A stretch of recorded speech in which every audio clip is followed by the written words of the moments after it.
Okay, so let's take a look at 1.6, solving compound and absolute value inequalities.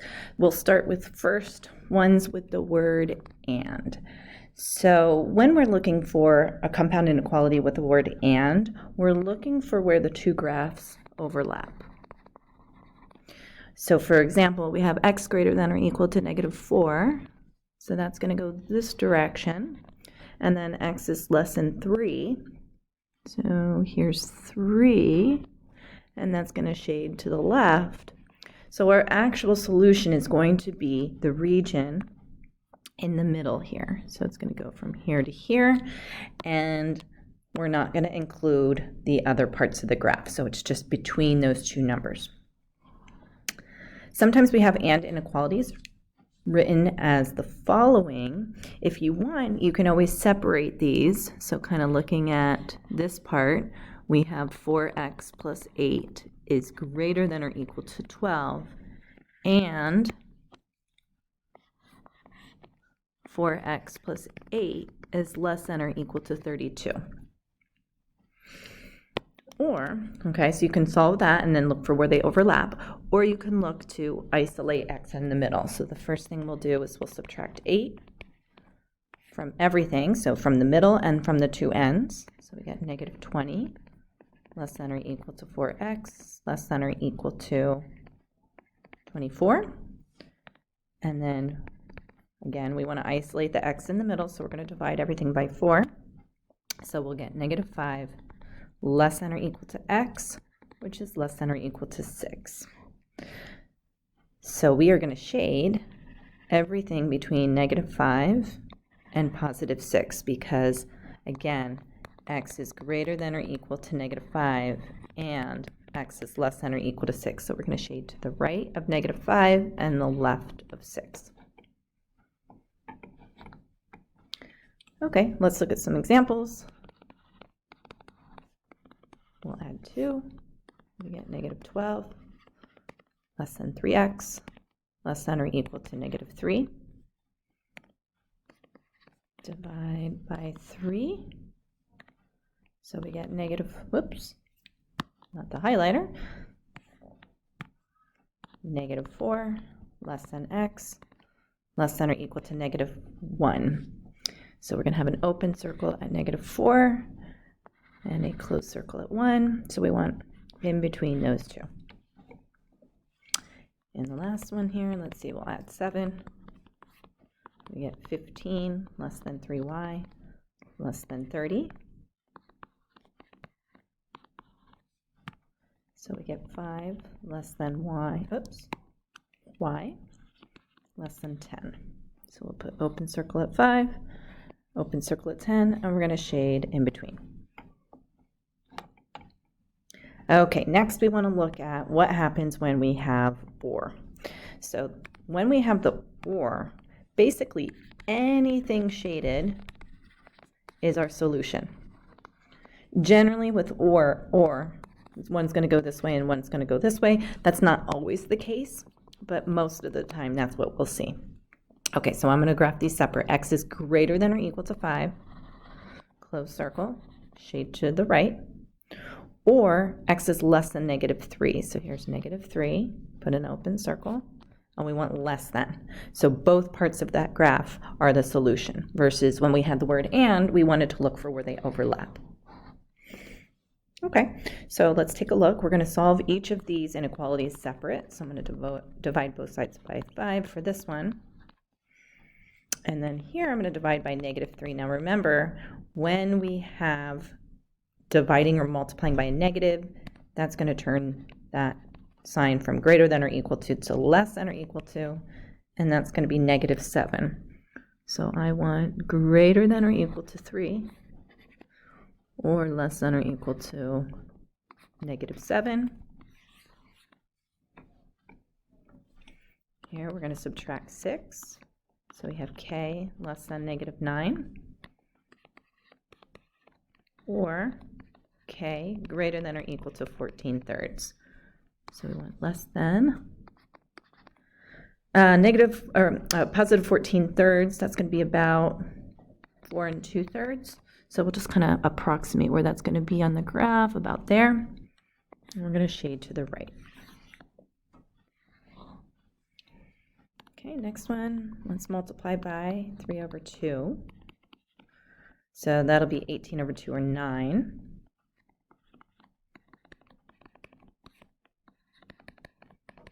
And with the next one, we get x is greater than -2. So x is going to be less than 9 or greater than -2. Okay, so now this is an interesting one. This one, they ended up overlapping. But with the word or, remember, it's anything shaded. So what we ended up happening here is we ended up shading the entire number line. When this occurs, this is a unique case, and we say that it's all real solutions because we ended up shading the entire graph. So basically when we have or, and they tend to overlap and crisscross, that implies that we have all real solutions there. Okay, so we're going to continue with 1.6 with absolute value inequalities. So recall, absolute value means the distance from 0. So when I'm looking at absolute value of x is greater than 3, so here's 3. So if I go 3 units to the right and 3 units to the left, I want that distance to be greater than 3, which means I'm going to shade to the right of 3, and I'm going to shade to the left of -3. Now, an easier way to think of this is when it's absolute value and it's greater than, one part of our solution is going to be x greater than 3, or x is less than -3. Just think the distance is getting greater, so it's going away from 0. Okay, versus what happens when absolute value of x is less than 3. That means the distance is getting smaller than 3. So that means, okay, if I put open circles at 3, I'm getting closer and closer to 0. And closer and closer to 0. All of these values between -3 and 3, right, are less than 3 units away from 0. So this one is going to be x is less than 3 and x is greater than -3. So look at the difference between the two. When we had a greater than, we said x greater than 3 or x is less than -3. Those swapped. And here, when it was less than, we said x is less than 3 and x is greater than -3. So kind of switch the sign and make it negative. Okay, those are just examples of what happens when we solve. Okay, so again, what we want to do is we want to look at what kind of inequality. So with less than and less than or equal to, this is going to be and. Now, I could write it out, x is less than or equal to 5 and x minus 4 is greater than or equal to -5, or I could just write my inequality where x minus 4 is between -5 and 5. It doesn't matter. These are the same thing. If you like to write it separate, let's see, we'll end up with the same answer. So I'm going to have x is less than or equal to 9 and x is greater than or equal to -1. So I put a closed circle at 9 and a closed circle at -1. So again, we want less than 9 to the left of 9 and to the right of -1. So that region. Okay, next we see absolute value of x plus 7 is greater than 2. It's getting further away in opposite directions. This is or. So I'm going to have x plus 7 is greater than 2 or x plus 7 is less than -2. So I get x is less than -5 or x is less than 9. So here's -5, so I want greater than -5 or less than -9. Okay, we do have some special cases for absolute value inequalities.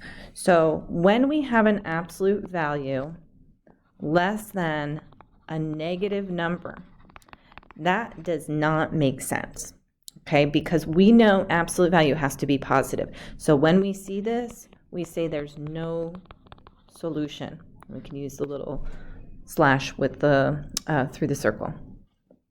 The other possibility is what happens if we have an absolute value greater than or equal to a negative. Again, we don't care what's inside. What we're saying is the absolute value itself is greater than -6, greater than or equal to -6. This is always true. Every absolute value is always going to be greater than a negative number. So this is all real solutions. Okay, let's look at a couple more here. This one, we don't have any negatives involved, so I'm just going to put 3x minus 4 is going to be greater than or equal to -10 and less than 10. So I'll add 4 to everything. Again, you could separate it the way I did on the previous examples. I'm just going to go like this. And then I'm going to divide everything by 3. So I'm going to get -2 less than or equal to x less than or equal to 14/3. So here's -2, close circle. And then 14/3, again, that was 4 2/3. So that's going to go like here. And I'm going to shade in between. Next one, first thing I need to do, always isolate the absolute value first. So I have absolute value of n plus 1 less than or equal to -2. Okay, again, this must be positive, the whole thing. Can a positive number be less than a negative? That is impossible. We're going to write no solution for that. And then for the number line, just leave it blank.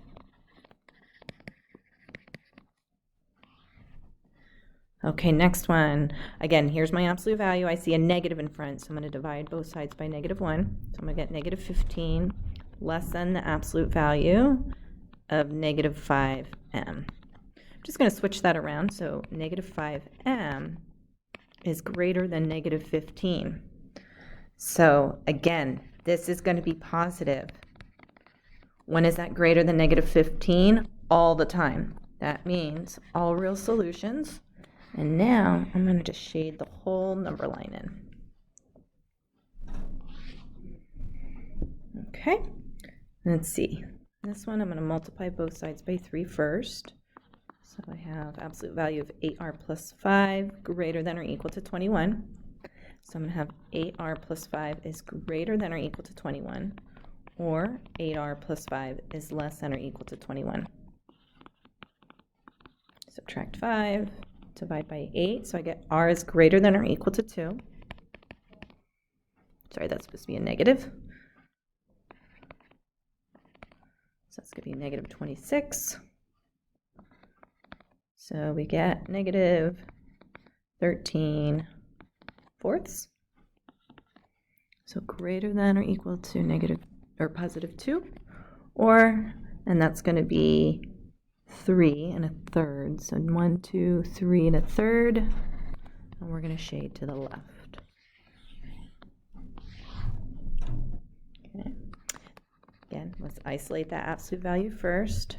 So I have -a greater than or equal to 3. So I'm going to have -a greater than or equal to 3, or -a is less than or equal to -3. So divide by -1, I get a is, whoops, got to switch that sign, less than or equal to -3, or a is greater than or equal to +3. So less than or equal to -3, or a is greater than or equal to +3. Okay, next. I'm going to give you some graphs, and we want to figure out what is the equation. Okay, so we have what is called the center, and then we call this r, representing the radius. Now, it's not quite like a radius around a circle, but the radius is the distance from the center to the endpoints.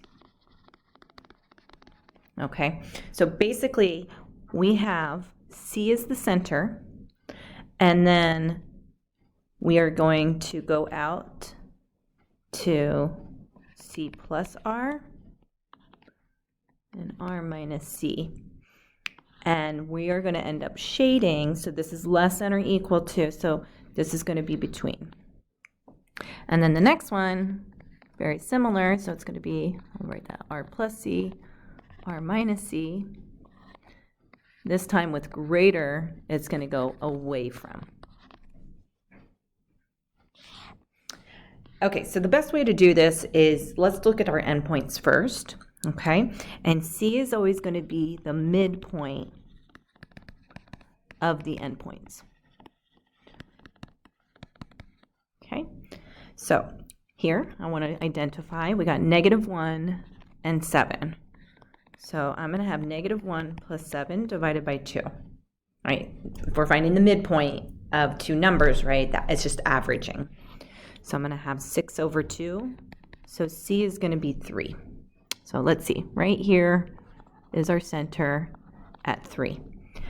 Now R is the distance to each of the endpoints. So if I'm looking at this 1, 2, 3, 4 units to the right, I can double check and make sure I found 1, 2, 3, 4 units to the left.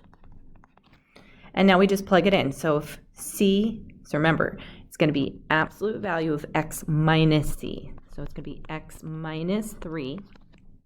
We shaded away from 3. When we shade away from, that's going to be greater. And then we put R as 4 here. Okay, let's look at another one. All right, this is at -8, and this is at 2. So first thing we want to do, let's figure out what is the center. So we're going to average those.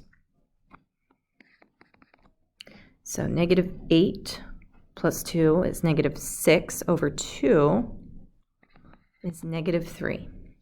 Okay, so right here, -3, that's my center.